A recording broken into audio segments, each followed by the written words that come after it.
చలో అందరికీ ఐతారం శరార్థులలో టీవీ5 సమర్పించు మాస్ మల్లన ముచ్చట్లకు స్వాగతం. వచ్చేసిండు మీ నర్సికాక. ఇక అరుచుకుందాం రారులా ఇయాల్టి మోక. అయ్యో ఏం సారు ఎట్లా చేయాలి మేము? సర్కారు మీద సర్కారు మారింది కానీ మా బతుకు మారతలేదు, మాకు ఈ కొర పోతలేదు కదా నీళ్ళతోటి అని బిందెలు పట్టుకొని అమలకలంతా రోడ్ ఎక్కిరు అనుకో రాదురి. గా మిషన్ బ్యాగ్ తెచ్చిన నల్ల కలెక్షన్లు వీడికి రావాయే. ఇక్కడనేమో కరెంటు లేదా, ట్రాన్స్ఫార్మర్ లేదా, మేము ఎట్లా నీళ్లు తాగాలి, ఎట్లా బతకాలి? ఇంట్లోనేమో ఇండ్లు ఇస్తుంది, ఇంట్లో ఉంటేనేమో నీళ్లు లేవా.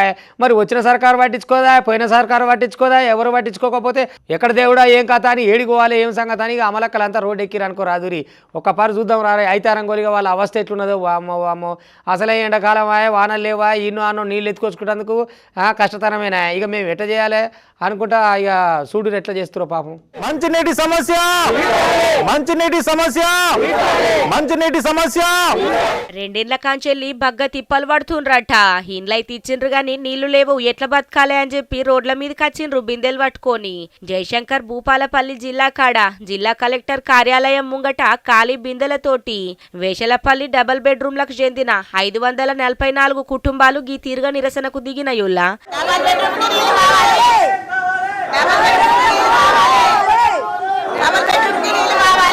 మిషన్ భగీరథ పంపు ఏర్పాటు చేసి ట్రాన్స్ఫారం బిగించకపోవడంతోటి ఇక రెండేళ్ల కాంచెల్లి మస్తుగా ఇబ్బందులు ఎదుర్కొంటున్నామని గీ తీరుగా చెప్పుకొచ్చిండ్రు చూడుండ్రి.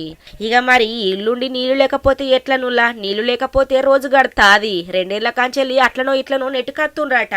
కానీ ఇంకెన్ని రోజులు మాగి కట్టాలని చెప్పి కలెక్టరేట్ ముంగట్నే ఖాళీ బిందెలతోటి నిరసనకు దిగిండ్రు.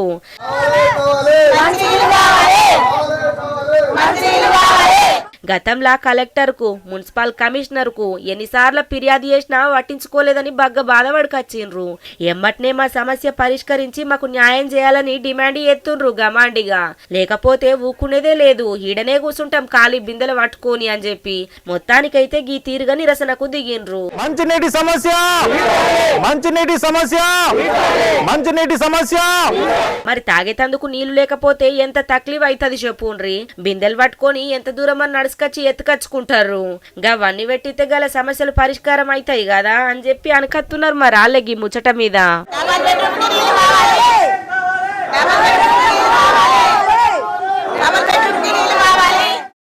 గిట్లుండాలే చూడుండ్రి. గ్రంథాలయం అంటే రోజుకు ఏమి తక్కువ 500 మంది పొరగాలు చదువుకోవడానికి పోతారట. అంతెందుకు అట్లా చదివిన వాళ్ళు ఇప్పటికే చాలా మంది జాబులు కొట్టిరట. బరాబర్ కరెంట్ అఫైర్స్ కానీ ఎప్పటికప్పుడు చదువుకు సంబంధించినవి కానీ నౌకర్లు కొడుతందుకు కానీ కోచింగ్లు కానీ అన్ని మంచి సౌలతులు పెట్టి పుస్తకాలు పెట్టిరట. ఇక ఏవో గ్రంథాలయం అంటే కొంతమంది పోయి సినిమా పేపర్ చూసి జరసేపు సెల్లు ఎత్తుకుంటే ఇటాడు సొల్లు పెట్టి వచ్చేది కాదు. ఇగో గిట్లుండాలి ఆదర్శవంతంగా. దేశంలో ఇట్లాంటి గ్రంథాలయం ఉండడు చాలా ఆనందం అని చెప్పని ఆ జిల్లాలో అంటారు. ఏ జిల్లాలో తెలియదు కదా, నిజామాబాద్ జిల్లాలో. మరి నిజామాబాద్లో ఉన్నదట ఈ ఆదర్శ గ్రంథాలయం. ఒక పారు పోయేద్దాం రారు దగ్గర ఉన్న వాళ్ళు అయితే. నేనైతే పోతున్నా మరి ఇయాలనే. గ్రంథాలయాలంటే దేవాలయంతో సమానం అంటారు. అంతేకాదు విజ్ఞాన కేంద్రాలు కూడా. లైబ్రరీల చదువుకున్నోళ్ళు అనేక మంది పోటీ పరీక్షల విజయం సాధిస్తారు. ఇదే కోవల సర్కారు కొరువులు అందించుకుంటా అందరికీ ఆదర్శంగా నిలుతున్నది కామారెడ్డి జిల్లా గ్రంథాలయము. తెలంగాణలోనే అత్యధిక మంది ఉద్యోగార్థులు ఈ లైబ్రరీని ఆశ్రయిస్తున్నారట. ఇక ఇప్పటికే తెలంగాణ సర్కారు భర్తీ చేసిన టీచర్లు, లెక్చరర్లు, గ్రూప్ తోటి పాటు పోలీసులు గాని, కానిస్టేబుల్ గాని, ఎస్ఐలు గాని ఇక గిట్లా చెప్పుకుంటూ పోతే మస్తు ఉద్యోగాలులా మస్తు మంది దాకా గిట్లా ఉద్యోగాలు సాధించుడు విశేషమనే చెప్పాలా. సుమారు 250 మంది వివిధ రకాల ఉద్యోగాలు సాధించిండ్రట. దీంతో ప్రతిరోజు 500 మంది ఇక్కడికి వచ్చి ప్రిపేర్ అవుతారట చూడుండ్రి. ఇళ్లలో అంత ఎఫెక్టివ్గా చదవడం అవ్వదు. నాన్ లోకల్స్ అయినా సరే ఇక్కడికి వచ్చి చదువుకోవడానికి ప్రిఫర్ చేస్తారు. ఎర్లీ మార్నింగ్ 5కే తీస్తారు, నైట్ 10 వరకు. అన్ని ఫెసిలిటీస్ అన్నీ బాగానే ఉన్నాయి. సార్ మాకు చాలా ఎంకరేజ్ చేస్తారు. 24 అవర్స్ అంటే 24 అవర్స్ కూడా ఓపెన్ చేస్తారు. అన్నీ అవైలబుల్ ఉన్నాయి సార్. మాకు కావాలంటే అనగానే సార్ తీసుకొచ్చి ఇస్తారు. ఈ సంవత్సరం ఈ యొక్క సెలక్షన్లో సుమారు మా జిల్లా లైబ్రరీ నుంచి టోటల్ జిల్లా నుంచి 290 మంది సెలెక్ట్ అయ్యారండి. మా కామారెడ్డి లైబ్రరీ నుంచి సుమారు 140 మంది సెలెక్ట్ అయ్యారు. వివిధ శాఖల్లో టీచర్లుగా కానివ్వండి, కానిస్టేబుల్ కానివ్వండి, నర్సులుగా కానివ్వండి. మళ్ళీ ఇప్పుడు కూడా డిఎస్సి వాడడానికి వరకు సిద్ధంగా ఉంది. కాబట్టి ఇప్పుడు ఎటువంటి నోటిఫికేషన్ పడకుండా ఆల్రెడీ పిల్లలు సుమారు 300 నుంచి 400 మంది డైలీ మార్నింగ్ 5:30 టు రాత్రి 11 వరకు కూడా వస్తూ ఉన్నారు. ఇంకొక ముఖ్య విషయం ఏంటంటే మొన్న లాస్ట్ టైం ఒక 2 months బ్యాక్ గ్రూప్స్ ఎగ్జామ్స్ ఉన్నప్పుడు రాష్ట్రంలో ఇక్కడ లేని విధంగా మా యొక్క లైబ్రరీలో పిల్లల యొక్క కోరిక మేరకు 24 అవర్స్ కూడా లైబ్రరీ తీయడం జరిగింది. వాళ్ళ అవసరాలను బట్టి వాళ్ళు ఏది కోరినా కాదనకుండా మౌలిక వసతులు కానివ్వండి, ఇక్కడ ఏ ఇబ్బంది ఉన్నా తక్షణం నా దృష్టికి తెమ్మని చెప్తా ఉన్నాం. తెచ్చిన వెంటనే క్షణాల్లో పరిష్కారం చేయడానికి ప్రయత్నం చేస్తాం. ఏదైనా చిన్న లోటు బాలు జరిగితే సవరణ చేయడానికి కూడా మేము సిద్ధంగా ఉన్నాం. బుక్స్, లేటెస్ట్ కరెంట్ అఫైర్స్ తో పాటు ఇక అవన్నిటితోటి కూడిన లచ్చ పుస్తకాలను అందుబాటులో ఉంచిండ్రు నిర్వాహకులు. ఇక ఆదర్శ లైబ్రరీగా పేరు పొందింది గ్రంథాలయము. ఇక ఏముంది, ఈ జిల్లా ఆ జిల్లా అని ఏ జిల్లా లేదు. తెలంగాణలో ఏడ చెప్పుకున్నా నీటి గంట మొదలైంది. ప్రాజెక్టులన్నీ అడుగంటున్నాయి. ఇటు మానేరులో కూడా నీళ్లు కథనే ఉన్నదట. ఎందుకంటే పట్టకాలువ కానీ ఇంత వదిలాలి కదా సేద్యానికి. అట్లా వదులుకుంటే ఈ నెలంతా వదులుకుంటా పోతే ఏం అసలు నీళ్ళే లేకుండా అయిపోతుందట మానేరు కూడా. అయ్యో కరువు పాడైపోను గిట్ల వచ్చిందేమో కాంగ్రెస్ వాళ్ళు రాగానే కొంతమంది అనుకొచ్చిరు. కరువు అంటే మరి ఎండాకాలం వచ్చింది, ప్రాజెక్టులు అడుగంటున్నాయి. మరి ఎట్లా చేయాలి, ఏం చేయాలి? సర్కారు మాత్రం నీళ్ళ డ్యామ్లలో తీసుకొచ్చి పోయేది కదా నువ్వులా. ఇంకా మరి ఎట్టవుతుందో ఈ కరువు ఎట్టబోవాలన్నా ఏం సంగతో అని అందరు పరిశాన్ అవుతారు, ముఖ్యంగా రైతులు. ఎందుకనంటే ఎండిపోయి మరి ఈ నెల తర్వాత అవతల నెల ఎట్టిస్తారు. గా అవస్థలు ఉన్నది వ్యవస్థ మొత్తం. మరి ఎట్లయితుందో ఈ నీళ్ళ ఎద్దడి ఎట్లా కావాలో ఇంకా పూరి. బానుడి ప్రతాపంతోటి ఎండలు మండిపోవట్టే. 40 డిగ్రీలు దాటిన ఉష్ణోగ్రతతోటి భూగర్భ జలాలు అడుగంటి పోతున్నాయి. జలాశయాలల్లా నీళ్లు ఏడికాడ తగ్గిపోవట్టే. ఓ దిక్కు ఎండలు ముదురుడుతోటి, ఇంకో దిక్కు భూగర్భ జలాలు అడుగంటుడుతోటి ఈ కరీంనగర్ జిల్లాలో చూడుండ్రి. ఇప్పటికే ఏలాది ఎకరాలల్లా పంటలు ఎండిపోయినాయి. ఎండుతున్న పంటలను కాపాడేతందుకు సాగునీరు అందియాలని రైతులు ఆందోళనకు దిగుతున్నారు. ఇక ఇంకేమున్నది, చూసుకుంటే నీళ్లు లేకపాయే, ఎండలేమో ముద్రవట్టే. ఎట్లా చేసుడు ఏం కథ అని ఏం దోసం స్థితిలున్నారు రైతన్నాలు.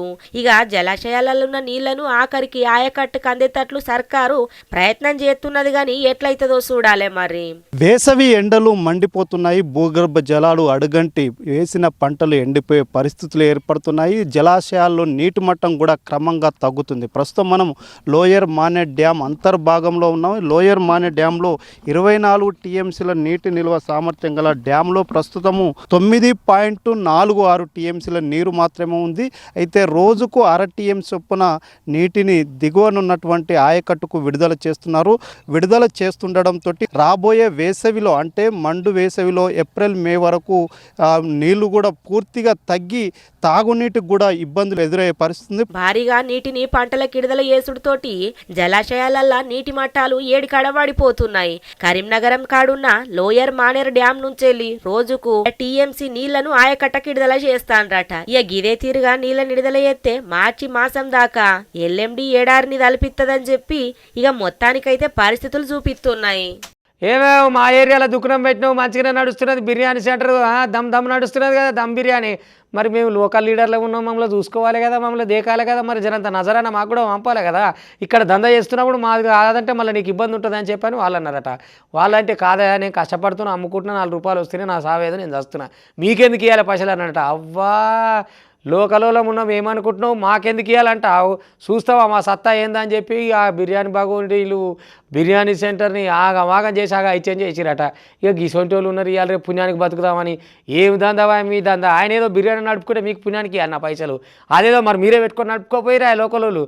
అది చేత కాదు, మనకు పుణ్యానికి రావాలి పైసలు. ఎవడన్నా మంచిగా కష్టపడితే వాడిని సొమ్ము తినాలి.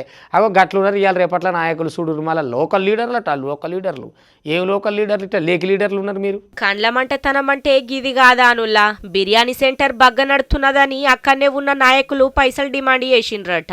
మేం కట్టం చేసి అమ్ముకుంటున్నాం, మీకెందుకు పైసలు ఇవ్వాలా అని చెప్పి నిరాకరించుడుతోటి ఇక వంట రూమ్లకు పోయి సామాగ్రిని మొత్తం కింద పడేసిండ్రట. బిర్యానీ సెంటర్ నిర్వాహకుల మీద దాడికి కూడా ప్రయత్నించిండ్రట. చూడుండ్రి యగి ముచ్చట సికింద్రాబాద్ మారేడుపల్లి పోలీస్ స్టేషన్ దగ్గరలా అయ్యిందుల్లా. ఓ బిర్యానీ సెంటర్లా అన్లిమిటెడ్ ఫుడ్ అని చెప్పి ఆఫర్ పెట్టి నడిపిస్తుండ్రట. కొత్త ఆలోచనతోటి గలు చేసిన ప్రయత్నంకు మంచి ఫలితం వచ్చుడుతోటి కస్టమర్ల సంఖ్య కూడా బాగా పెరిగింది. దీంతోటి హోటల్ నడాలంటే మాకు పైసలు కావాలే అని చెప్పి స్థానికులు 3 లక్షలు డిమాండ్ చేసిండ్రట. అయ్యో నడిపించుకుంటే గిట్లచ్చి మాకు తలిగిండ్రేంది, మేమెందుకు ఇయ్యాలా, కట్టబడేది మేము, అమ్ముకునేది మేము, పైసలు మాకే వస్తాయి, మీకు 3 లక్షలు ఎందుకు ఇయ్యాలని చెప్పి ఎప్పుడు తోటి ఇక గిట్ల దాడికి దిగిండ్రట. ఏం మనుషులు తయారైండ్రు చూడుండ్రి. ఇసుంటోళ్ళుంటే లోకం పచ్చబడుతుందిలా.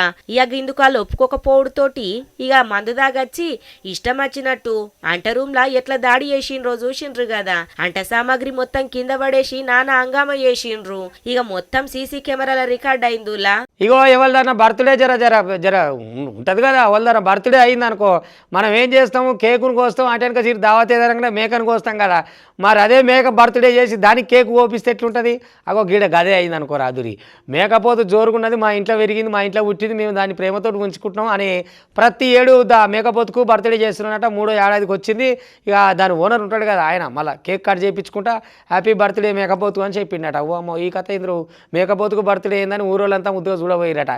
గంతమంది చూడబోగా మనం ఎందుకు కూకోవాలా, నేను కూడా పట్టుకొచ్చిన, మీరు చూస్తారు కదా, ఎందుకంటే మీరు కూడా చెప్పురు నేను కూడా చెప్తా.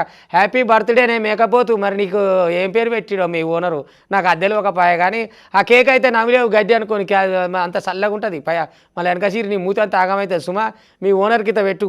అబ్బా హ్యాపీ బర్త్డే టు యూ మేకపిల్ల అనుకుంటా జోరుగా చేసిండ్రు మేకపోతు పుట్టినరోజు. అవునుల్లా, ఇక సొంత బిడ్డ లెక్క మేకపోతు పుట్టినరోజు ఘనంగా జరిపించిండు యజమాని. 3 ఏళ్ల కాంచెల్లి మేకపోతుకు గిట్లనే పుట్టినరోజు ఎడకలు చేస్తాన్రట. ఇక ఇంత న్యూస్ తందుకు ఊరోళ్ళు కూడా ధరలత్తా ఉంటారట ప్రతి ఏటా.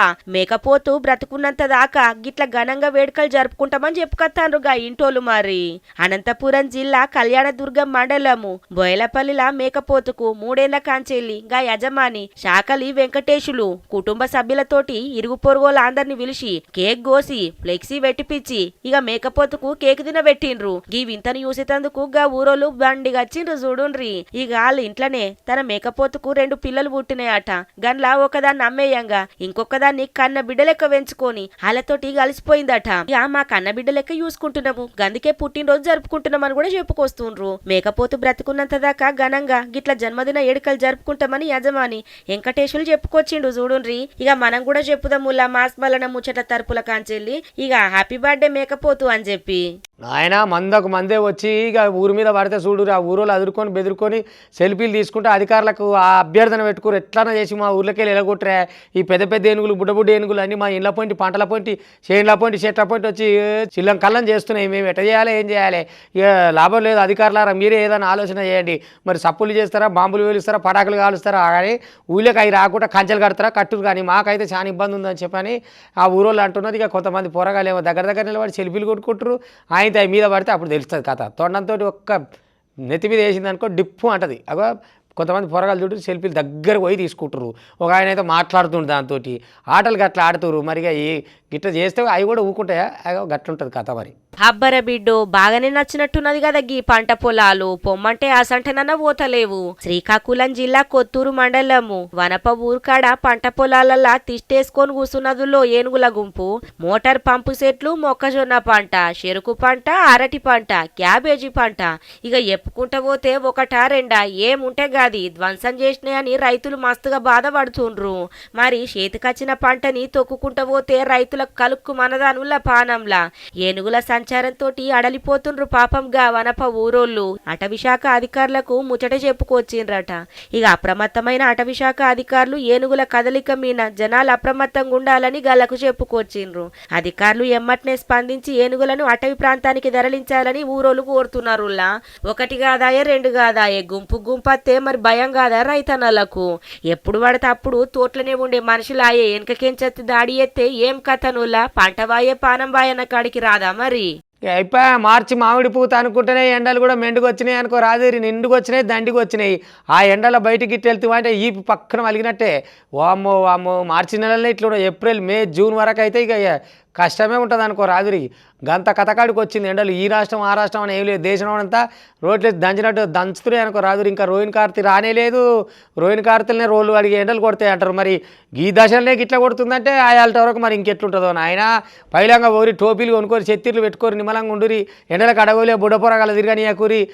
ఇక ఈడాడేనన్న మంచినీళ్ళు మజ్జిగ దొరికితే తాగురి సలివేంద్రాలల్లా ఇంత నిమ్మకాయ సోడ తాగురి, కానీ అడమైన కూల్ డ్రింకులు తాగురి, పారాలు ఖరాబ్ అవుతాయి. బానుడి బగబగతోటి తెలంగాణ బగ్గున మండుతుంది. మార్చి నెల నడిమిట్లనే సూర్యుడు ప్రతాపం చూపుతాడు. గాలిల తేమ వడిపోవుడుతోటి ఎండల తీవ్రత ఇంకింత పెరిగిందులా. ఎండ ఏడికి జనం ఉక్కిరిబిక్కిరైతాండ్రు, ఉడకపోతలతోటి అల్లాడిపోతుండ్రు. పట్నంతో పాటు జిల్లాలలో కూడా గిదే పరిస్థితి. ఎండల తీవ్రత పెరుగుడుతోటి వాతావరణ శాఖ కొన్ని జిల్లాలకైతే హెచ్చరికలే జారీ చేసింది చూడుండ్రి. వడగాలులు వీసే అవకాశం కూడా ఉన్నదట. పగటి ఉష్ణోగ్రతలు పెరుగుడుతోటి జనాలు బంబేలెత్తిపోతాండ్రు. హైదరాబాద్ లా 38.4 డిగ్రీల ఉష్ణోగ్రతలు ఉన్నాయంటే మామూలు ముచ్చట్న చెప్పుండ్రి. ఇక ఈ సీజన్ లా గిదే ఎక్కన్నట్టు. ఇక ఏ జిల్లాల చూసినా కూడా ఎండల తీవ్రత బగ్గ కనబడుతుంది. ఆదిలాబాద్ లా సాధారణ ఉష్ణోగ్రత 35.9 డిగ్రీల సెల్సియస్ నమోదైందట. చూడుండ్రులా గిట్లా చెప్పుకుంటా పోతే ఒకటి కాదు రెండు కాదు, కొన్ని జిల్లాలల్లా బానుడైతే ఇంకింత భగ్గుమనే మండుతుండు. ఇక ఈ ఎండజయంగా బయటకోవాలంటే జనాలు మస్తుగా జంకిపోతాండ్రు. ఒక పట్నమే కాదు, పట్నం తోటి కొన్ని జిల్లాలలో అయితే బయటకు రావద్దని హెచ్చరికలే జారీ చేసిండ్రట అధికారులు. ఇంకింత ముంగట ఇంకెట్లా ముదురుతాయో నువ్లా. అసలు మోపుకే ఇట్లున్నదంటే అయిపోయేటాళ్లకు ఇంకెట్లుంటదో అని చెప్పి బగ్గనే భయపడతాండ్రు జనాలు ఈ ఎండలకు. ఇక గివన్నటి వాళ్ళు టీవీ5 సమర్పించు మాస్ మల్లన్న ముచ్చట్లు చూస్తూనే ఉంటుంది. మళ్ళీ రేపు ఇది వరదాకా మీ టీవీ5 ఇగుంటా.